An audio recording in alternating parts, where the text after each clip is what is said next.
Hello, Marianne Jouve. J'ai envie de vous reparler de la régulation émotionnelle. En fait, certainement, vous utilisez des méthodes anti-stress qui sont probablement le yoga ou la méditation ou encore le massage ou encore le sport ou encore la sophrologie. Bref, il y a un certain nombre de méthodes en fait qui nous permettent de ralentir et de faire baisser notre stress. Cependant, en fait, dans ces méthodes-là, qui agissent de l'extérieur vers notre intérieur, elles ne solutionnent pas la problématique du stress. Et le stress, en régulation émotionnelle, c'est quelque chose, donc une émotion sensorielle, que je vais appeler comme ça, qui en fait vient perturber notre équilibre. Et cet équilibre-là, il est perturbé parce que la plupart du temps, les situations que l'on vit, qu'elles soient émotionnelles, qu'elles soient amoureuses, relationnelles, de travail ou en fait environnementales, font que en fait elles viennent agresser qui on est. Et par réaction, nous avons deux possibilités ancestrales qui sont soit la fuite, soit l'attaque. Soit encore l'inhibition, c'est-à-dire je reste sur place et je ne sais pas quoi faire. Et c'est vrai que dans les circonstances dans lesquelles nous vivons aujourd'hui, il y a beaucoup en fait de ce stress environnemental, sans parler du masque, du Covid et toutes les pollutions que nous vivons à l'extérieur, plus les pollutions relationnelles qui sont dues à notre propre environnement, plus les pollutions de travail, de stress sur l'argent. Enfin, la liste est longue. Si nous avons une situation amoureuse difficile aussi, les enfants, parce que nous voulons leur bien et nous ne savons parfois pas comment faire, ou alors nous nous inquiétons pour eux, pour leur futur. Dans ce monde-là, extrêmement vaste du stress, nous avons de quoi faire. Et du coup, ce qui se passe pour nous, c'est que nous allons, hyper réagir, soit dans la fuite, soit dans l'attaque.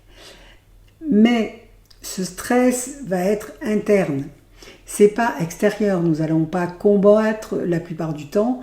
Nous n'allons pas non plus partir en courant.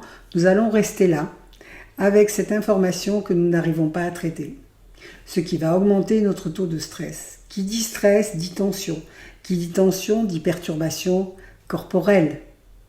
Qui dit perturbation corporelle dit aussi perturbation émotionnelle. Bref, nous n'arrivons pas à nous retrouver. C'est pour ça qu'il y a beaucoup de gens aujourd'hui qui sont phobiques, par exemple, ce qui existait peu avant, qui sont tendus, qui sont avec des problèmes de dos notamment et différentes problématiques physiques.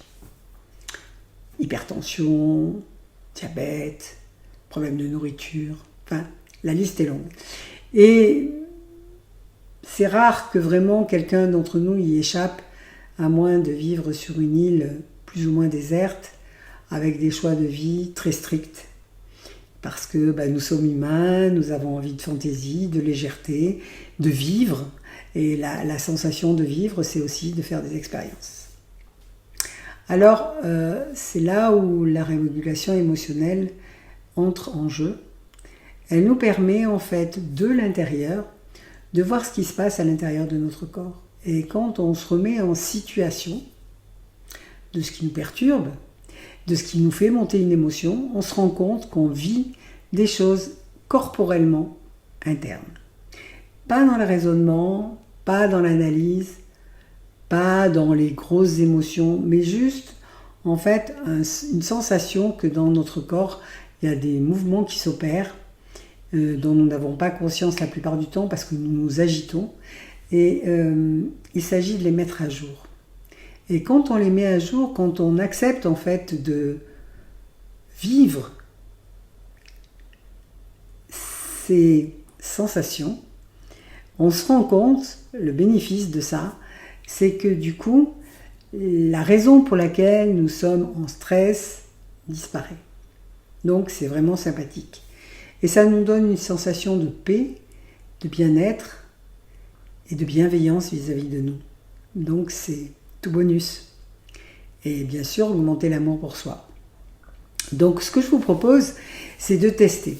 En fait, c'est une capacité naturelle, donc il n'y a pas à savoir grand-chose dessus, sauf à entendre ce qui se passe dans notre corps. Et ça aide vraiment dans les difficultés émotionnelles et comportementales. Vous pouvez parfois être en colère, être dans la violence même, ou bien être dans la peur, dans le stress constant, ne pas pouvoir prendre la parole, et avoir des difficultés à vous exprimer. Et tout ça peut vraiment disparaître.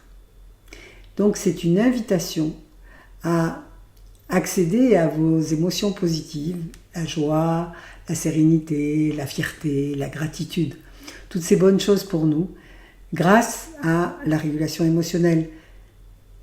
Et vous pouvez l'apprendre, vous pouvez tester avec une séance, vous pouvez vous faire accompagner, et c'est que du bonus pour vous, donc vraiment, vous avez plusieurs possibilités, agir de l'extérieur, agir de l'intérieur, et les deux bien sûr peuvent se coordonner.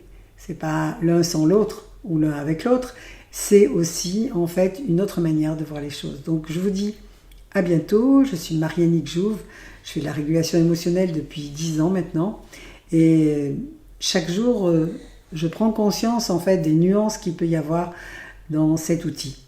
Donc bienvenue, et à bientôt, vous avez mes coordonnées certainement en dessous, au-dessus. Au revoir.